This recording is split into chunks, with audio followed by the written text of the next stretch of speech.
40 حدیثیں یاد کرے گا۔ اب میں نے یاد کا ترجمہ بتا دیا تھا کہ یاد سے اس زمانے کے لوگ کیا مراد لیتے تھے۔ ایک تو یہ ہے کہ زبانی یاد کر لیا جائے، دوسرے یہ کہ اس پر عمل بھی ہو، یہی زیادہ صحیح معنی ہے۔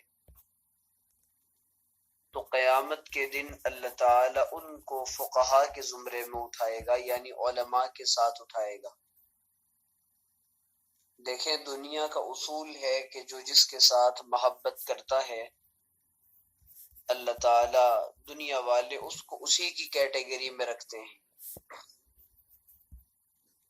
تو دنیا کے اندر اور آخرت میں بھی یہی ہوگا۔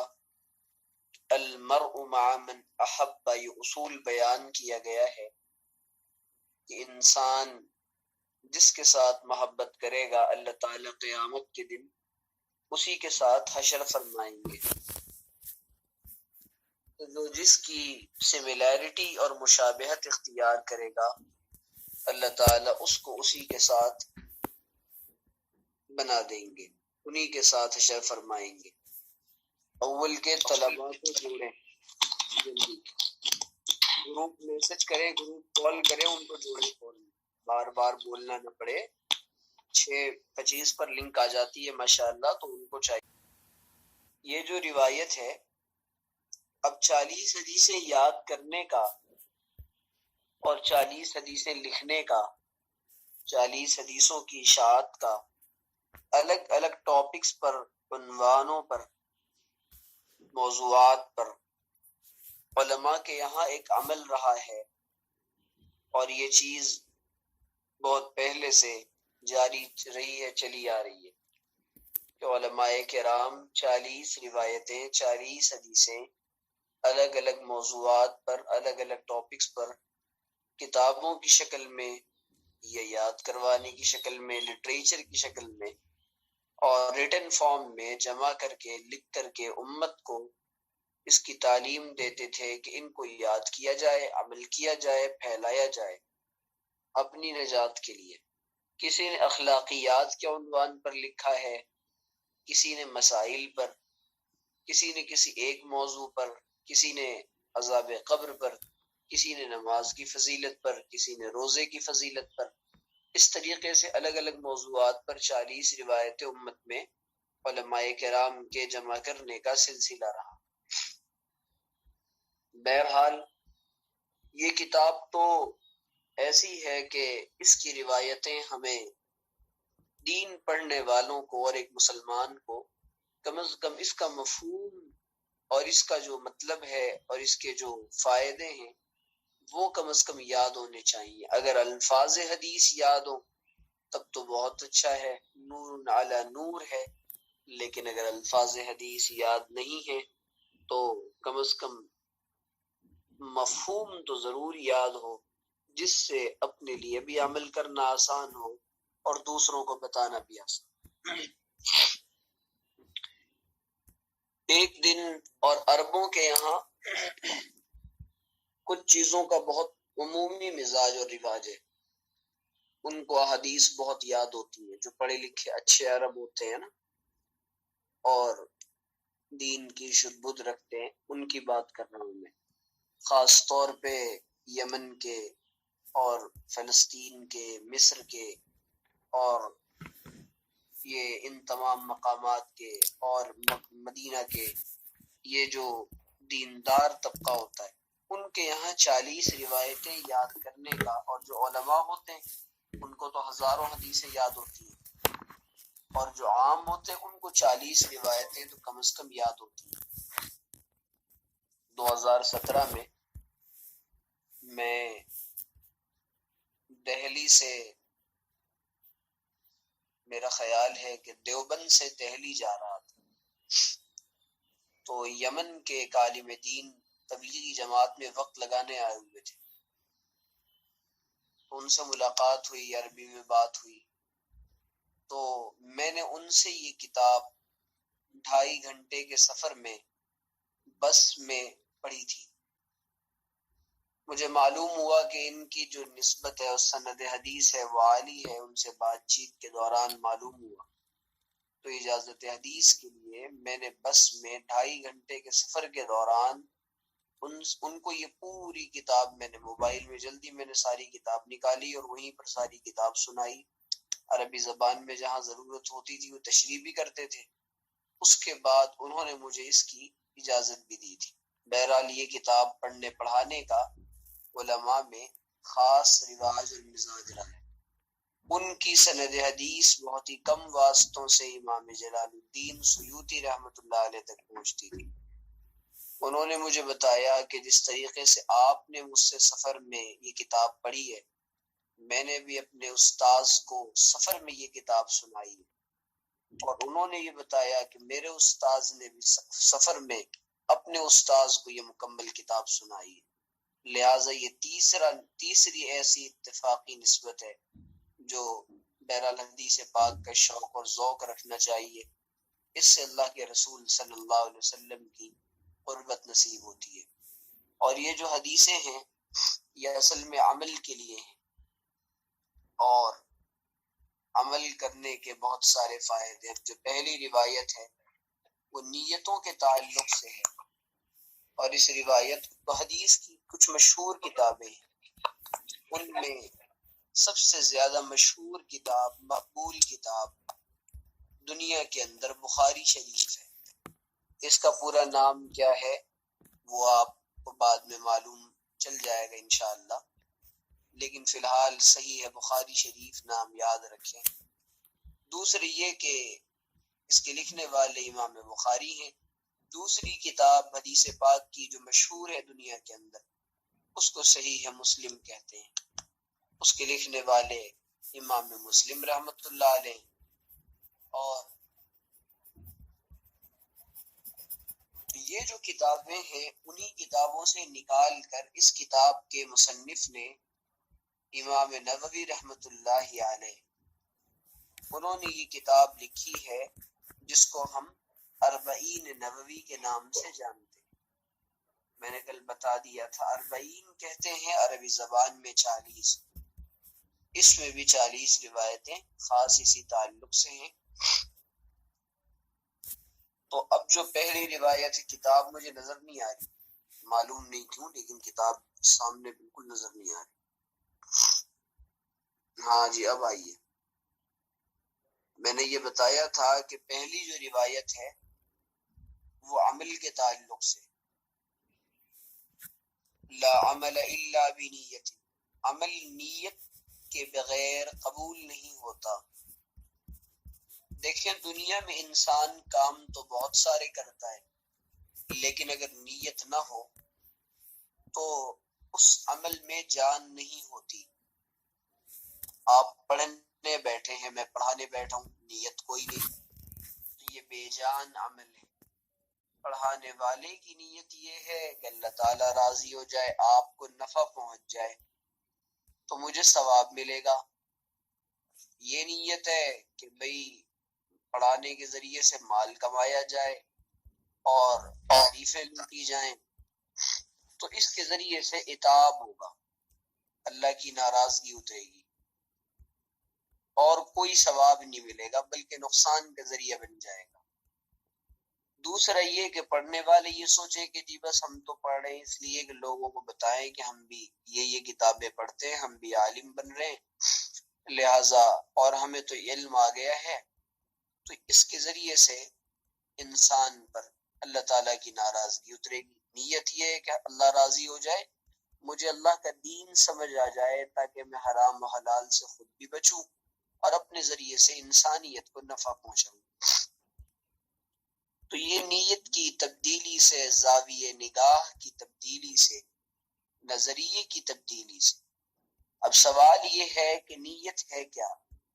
هو القصد والارادہ، نیت کہتے ہیں دل کے اندر کسی چیز کے ارادہ کر لینے، کہ انسان اپنے اندر کام کرنے جا رہا ہے لیکن نیت یہ بنا لے کہ میں یہ کام اس وجہ سے کرنے جا رہا ہوں، اور نیتوں کے بقدر ہی انسان کے عمل پر ثواب و عذاب کا معاملہ مرتب ہوتا ہے. نیت جیسی ہوگی ویسی اللہ تعالیٰ کی طرف سے فیصلے اترتے ہیں. دوسری بات یہ ہے کہ یہ سمجھا جاتا ہے کہ دین کے معاملات میں تو نیت کی ضرورت ہے، لیکن دنیا کے معاملات میں نیت کی ضرورت نہیں ہے. ایسا نہیں ہے. ایک بہت بڑے عالم کا مقولہ ہے کہ میں نے کئی سال سے بغیر نیت کے کھانا بھی نہیں کھایا، پانی بھی نہیں پیا. ہر کام سے پہلے تصحیح نیت اور اصلاح نیت اور اخلاص نیت اور نیت کی درستگی اور نیت کا ٹٹولنا انتہائی ضروری. اسی لیے یہ جو عمل ہے، جتنے اعمال دنیا کے اندر ہیں، اس میں علماء نے لکھا ہے کہ 3 دفعہ دیکھا جائے کہ میری نیت کیا ہے، شروع میں، عمل کے درمیان میں اور عمل کے آخر. اور ایک غالباً حضرت سفیان ثوری کا قول ہے، وہ کہتے تھے کہ میں نے ما عالجت شیئا الا بالنیہ ہی تتقلب علی. وہ فرماتے تھے کہ مجھ پر سب سے زیادہ میں نے جس چیز کا علاج کیا ہے نا، وہ اپنی نیت کا کیا ہے. فرماتے تھے کہ تتقلب علی، پل پل میرے اوپر یہ بدلتی رہتی ہے، پل پل بدلتی رہتی ہے. ابھی نیت کچھ اور تھی، ابھی نیت کچھ اور ہے. پیسے آ گئے جناب، رات کو نیت کر کے سویا تھا کہ کل 1,00,000 روپے اس کو مسجد اور مدرسے کی تعمیر کے لیے دوں گا. اجی جناب، اب صبح اٹھتے ہی ذہن میں یہ خیال پیدا ہو رہا ہے کہ نہیں، ایسا کرتے ہیں یار، ابھی تو ذرا دبئی کی ٹرپ مار کے آتے ہیں، دبئی جا کے آتے ہیں، بعد میں انشاءاللہ پیسے آئیں گے تو مدرسے کو دے دیں. تو اب یہ شیطان انسان کی نیتوں پر حملہ کرتا ہے. اسی لیے فرماتے تھے کہ سب سے زیادہ میں نے اپنی نیت کو، اور سب سے زیادہ نیت سے زیادہ میں نے بدلنے والا کسی کو نہیں دیکھا. اور ایک بزرگ کہتے تھے کہ انسان کو کھانے پینے میں بھی نیت کا اہتمام کرنا چاہیے، ہر عمل میں. اسی کو کہا کہ ان صلاتی و نسکی و محیای و مماتی للہ رب العالمین. میری زندگی، میری نمازیں، میری قربانیاں اور میرا جینا، میرا مرنا سب اللہ کے لیے، ہر عمل اللہ کی رضا ہے. تو اس روایت میں یہی بتایا گیا ہے. اس روایت کے جو راوی، اب دیکھیں، یہ جو عن امیر المؤمنین ابی حفص عمر بن الخطاب رضی اللہ تعالی عنہ قال سمعت رسول اللہ صلی اللہ علیہ وسلم یقول. ابھی عن امیر المؤمنین ابی حفص یہاں تک رضی اللہ تعالی عنہ قال، یہ یہاں تک سمعت رسول اللہ صلی اللہ، اس کو چین کہتے ہیں، سلسلہ سند کہتے ہیں. یہ حضرت امیر المومنین کی روایت ہے. اب روایت جو ہوتی ہے نا، جو صحابی کا نام آتا ہے روایت میں، ہر روایت سے پہلے، حدیث سے پہلے آپ دیکھیں گے کہ صحابی کا نام آتا ہے. اچھا، میں یہ عرض کر رہا تھا کہ حدیث کہتے کس کو، تو کل اس کی ڈیفینیشن اور تعریف میں نے بتا دیا تھا کہ ہر وہ بات جس کی نسبت اللہ کے رسول کی طرف کی جائے، وہ قول ہو، فعل ہو یا تقریر. حضور کے زمانے اور احوال جو حضور سے متعلق ہوں، ان کو حدیث کہتے ہیں. یہ ایک تعریف یہ بھی کی گئی ہے. اور حدیث یہ قرآن کریم کے اپوزٹ میں بولا جاتا ہے، کیونکہ قرآن قدیم ہے، اور حدیث کہتے ہیں حدث یحدث، بات چیت کو. چونکہ یہ رسول اللہ صلی اللہ علیہ وسلم کا کلام ہے، اس لیے بھی اس کو حدیث کہتے ہیں. نبی اکرم صلی اللہ علیہ وسلم سے صحابہ نے سنا، صحابہ نے تابعین کو بتایا، تابعین نے تبع تابعین کو بتایا، اور یہ سلسلہ چلتا ہوا امام بخاری تک پہنچا، اور ان کے ذریعے سے کتاب میں یہ آیا، اور کتاب کے ذریعے سے الگ الگ واسطوں سے علماء تک پہنچا، اور ہم تک یہ روحانی سلسلہ پہنچتا ہوا علماء تک آئے. تو سند کا بڑا اہتمام ہے، سند کا بڑا اہتمام ہے، چین کا بڑا اہتمام ہے. کوئی آدمی اگر دین بیان کر رہا ہے تو اس سے سب سے پہلا سوال یہ کیا جائے گا بھئی آپ نے جو یہ بات بیان کی ہے یہ کہاں سے سیکھی ہے، آپ کے استاذ کون ہیں؟ اگر وہ بتاتا ہے کہ میں نے اپنے ان اساتذہ سے دین حاصل کیا، انہوں نے ان سے کیا، انہوں نے ان سے کیا، انہوں نے ان سے کیا، یہ واسطہ ہندوستان کے اندر شاہ ولی اللہ محدث دہلوی تک جاتا ہے، اور حضرت شاہ صاحب سے یہ واسطہ سیدنا امام بخاری تک جاتا ہے، اور سیدنا امام بخاری سے لے کر یہ واسطہ چند واسطوں سے جناب محمد رسول اللہ صلی اللہ علیہ وسلم تک پہنچتا ہے، تب تو اس کی بات قابل قبول ہوگی۔ لیکن اگر کوئی انجینئر صاحب آ جائیں، جی میں نے تو سیلف اسٹڈی کی ہے، تو انجینئر صاحب کو کہا جائے گا انجینئر صاحب آپ کا کام ہے آپ مشینیں بنائیں، اور ڈاکٹر صاحب آپ کا کام ہے کہ آپ لوگوں کا علاج کریں، آپ مریضوں کو انجیکشن لگائیں، گلوکوز چڑھائیں، یہ سارے کام کریں آپ، اور پروفیسر صاحب آپ جا کے کالج میں بچوں کو پڑھائیں۔ دین آپ نے صحیح سلسلہ سند سے اور صحیح سورس آف انفارمیشن جو ہوتا ہے اور معلومات کے جو ذرائع آپ تک پہنچے وہ ناقص ہیں، وہ کمزور ہیں، کیونکہ دین نام ہی سلسلہ سند کا ہے، چین کا۔ آپ مجھ سے پوچھیں آپ نے حدیث کس سے پڑھی، میں نے بھی آپ کو اپنی ایک سند بتا دی، میں نے ان سے پڑھی، وہ ان سے پڑھی، اس میں معروف اور مشہور لوگ ہیں، اور پھر میری دوسری سندیں الگ ہیں، میں نے بخاری ان سے پڑھی، مسلم ان سے پڑھی، ترمذی ان سے پڑھی، ابو داؤد ان سے پڑھی، پھر اتنے علماء سے مجھے اجازت حدیث ہے، ان کے سامنے میں بیٹھا، انہوں نے مجھے اجازتیں دی، اب یہ واسطہ جناب محمد رسول اللہ تک جائے گا، اب یہ سینہ بسینہ یہ علم منتقل ہوتا چلا آیا۔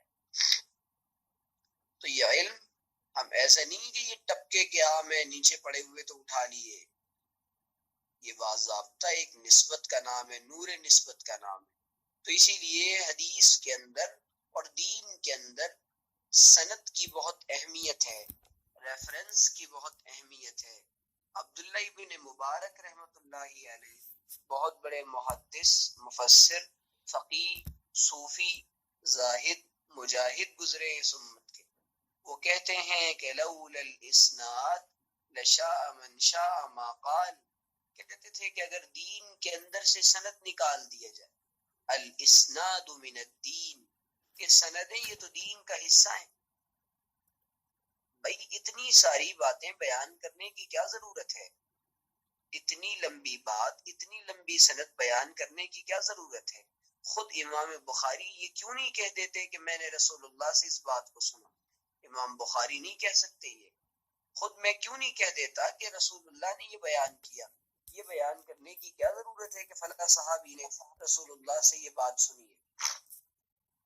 تو اس سے اندازہ ہوتا ہے الاسناد من الدین لولا الاسناد لشاء من شاء ما قال، کہ سند دین کا حصہ ہے، جو انسان سند کے بغیر دین کو بیان کرے تو جو چاہے جو مرضی وہ بیان کرے، خواہشات بیان کرے، دل کی آرزویں بیان کرے، تو بہرحال یہ جو الفاظ ہے نا، حضرت ابو عمر کہتے ہیں کہ میں نے اللہ کے رسول کو سنا، اور ایک روایت میں یقول علی المنبر یقول، ممبر پہ حضور فرما رہے تھے، کیا فرما رہے تھے؟ حدیث سن لیں، انما الاعمال بالنیات وانما لكل امرئ ما نوى فمن كانت هجرته الى الله ورسوله فهجرته الى الله ورسوله ومن كانت هجرته لدنيا يصيبها أو امرأة ينكحها فهجرته إلى ما هاجر إليه، رواه إمام المحدثين سين أبو عبد الله محمد بن إسماعيل بن إبراهيم بن المغيرة بن بردزبة البخاري، وأبو الحسين مسلم بن حجاج بن مسلم القشيري النيسابوري في صحيحيهما اللذين هما صح الكتب المصنفة۔ آپ پریشان نہ ہو کہ یہ عربی ہمیں کیسے سمجھ آئے گی، آسان کر کے بتاتا ہوں۔ رسول اللہ صلی اللہ علیہ وسلم نے فرمایا کہ تمام اعمال کا دار و مدار نیتوں پر ہے، اس کی تشریح میں نے کر دی ہے، تمام اعمال کا دار و مدار نیتوں پر ہے، اور انسان کے لیے وہی کچھ ہوتا ہے جس کی وہ نیت کرتا ہے۔ اگر آپ نیت کریں گے کہ میرے لیے پڑھنا آسان ہوگا تو آسان ہوگا، اگر آپ نے یہ سوچ لیا کہ نہیں جی بڑا مشکل ہے تو مشکل ہو جائے گا۔ انسان کی نیتوں کے بقدر دنیا کے اندر فیصلے کیے جاتے ہیں۔ فمن کانت ہجرتہ الی اللہ ورسولہ، جو اللہ اور اس کے رسول کے لیے ہجرت کرے گا تو اس کی ہجرت اللہ اور اس کے رسول کے لیے ہوگی، اور جو دنیا کو حاصل کرنے کے لیے ہجرت کرے گا یا کسی عورت سے نکاح کے لیے ہجرت کرے گا تو اس کی ہجرت اسی کے لیے ہوگی جس کے لیے اس نے ہجرت کی ہے۔ فَهِجْرَتُهُ إِلَى مَا هَاجَرَ إِلَيْهِ، ہجرت کا جو لفظ ہے، ہجرت کہتے ہیں ایک جگہ سے دوسری جگہ جانے کو، نقل مکانی کو۔ سب سے بہترین ہجرت یہ ہے کہ انسان اللہ کی منع کردہ چیزوں کو چھوڑ دے اور جو کچھ اللہ تعالیٰ نے کرنے کے لیے کہا وہ کرنے لگ جائے۔ تو یہ جس نیت کے ساتھ بھی انسان دنیا میں ایک جگہ سے دوسری جگہ منتقل ہوتا ہے تو اللہ تعالیٰ اس کو، اگر اللہ کے لیے ایک جگہ سے دوسری جگہ جاتا ہے، اللہ کے راستے میں جاتا ہے، دین کی سربلندی کے لیے جاتا ہے، تو اس کو وہ چیزیں نصیب ہوتی۔ تو یہ پہلی روایت تھی، اس میں نیت کو درست کرنے کے لیے اور اپنے نیتوں کو ٹٹولنے کے لیے کہا گیا ہے۔ اس روایت کو امام بخاری نے اور امام مسلم نے اپنی کتاب بخاری شریف میں اور مسلم شریف میں نقل کیا ہے، جو قرآن کریم کے بعد سب سے صحیح ترین کتاب ہے جو لکھی گئی ہے حدیث کی طرف سے۔ ٹھیک ہے انشاءاللہ۔